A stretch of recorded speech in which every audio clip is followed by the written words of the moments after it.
Assalamualaikum warahmatullahi wabarakatuh. Saya Bintang Novelin Elisia Susilo dari Prodi Perbandingan Mazhab dan Hukum kelas 2A di sini dengan NIM 1223024.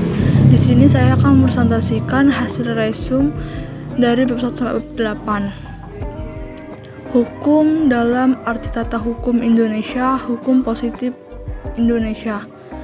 Menurut kodrat ilahi, manusia tak dapat hidup sendiri sesuai dengan cara apa yang disebutkan oleh Aristoteles tahun 384 sampai 322 sebelum Masehi. Seorang ahli fikir Yunani kuno menyatakan dalam ajarannya bahwa manusia itu adalah zoom politikon, artinya bahwa manusia itu sebagai makhluk pada dasarnya selalu ingin bergaul dan berkumpul dengan sesama manusia lainnya, jadi makhluk yang suka bermasyarakat. Kesimpulan, di mana ada masyarakat, di situ ada hukum. Hukum berlaku universal, artinya hukum itu terdapat di seluruh negara dan di dunia di mana terdapat pergaulan hidup manusia. Walaupun terdapat di semua negara di dunia, tapi tak berarti ada satu hukum yang berlaku bagi setiap negara. Tiap negara mempunyai hukumnya sendiri-sendiri yang berbeda-beda satu sama lain. Fungsi utama PHI adalah sebagai mata kuliah dasar hanya memberikan landasan-landasan sebagai pendukung pada mata kuliah lainnya. Sebagai pembantu atau penunjuk jalan yang di dalamnya terkandung dua unsur ringkas tapi meliputi acaranya, sebagai ilmu yang mengajarkan dan menanamkan dasar-dasar hukum di Indonesia.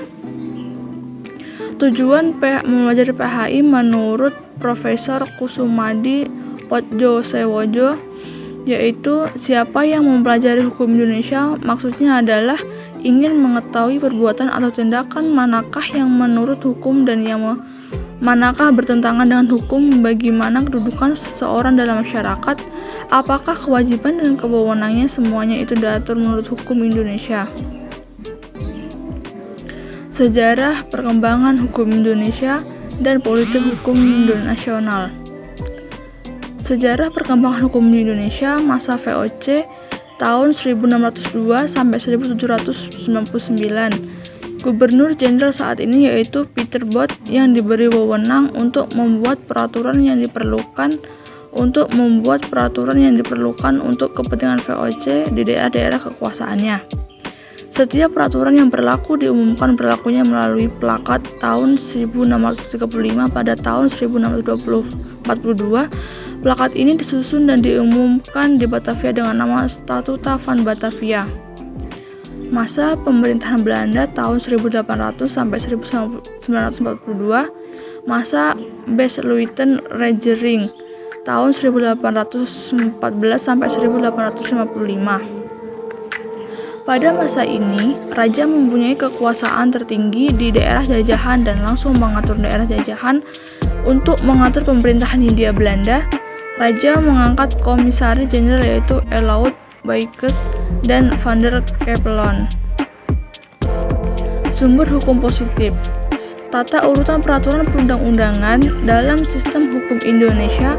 Tata urutan peraturan perundangan dapat dilihat dari TAP MPRS nomor 20 MPRS 1966 tentang Memorandum DPR JR mengenai sumber tertib hukum Republik Indonesia dan tata urutan peraturan perundangan RI.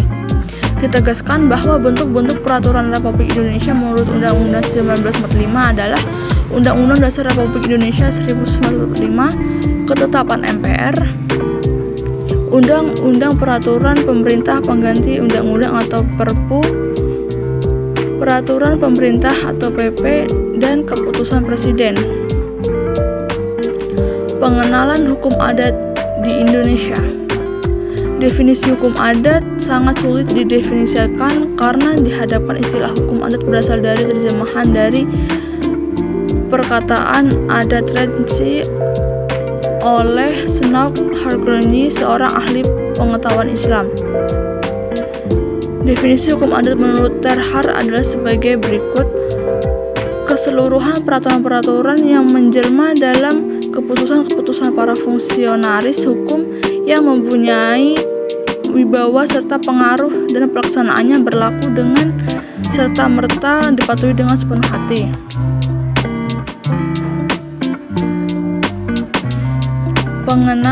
Pengenalan hukum perdata. Perdata menurut para ahli, pengertian hukum perdata secara sederhana berbeda-beda meskipun pada hakikatnya ada kesamaan. Misalnya saja menurut Profesor R. Subukti SH yang menyebutkan bahwa yang dimaksud dengan hukum perdata adalah segala hukum pokok yang mengatur kepentingan perseorangan. Ridwan Syahrani tahun 2006. Adapun menurut HFA Vollmar, hukum perdata adalah aturan-aturan atau norma-norma yang memberikan pembatasan dan oleh karenanya memberikan perlindungan pada kepentingan perseorangan dalam perbandingan yang tepat antara kepentingan yang satu dengan kepentingan yang lain dari orang-orang dalam suatu masyarakat tertentu, terutama yang mengenai hukum berkeluarga dan hukum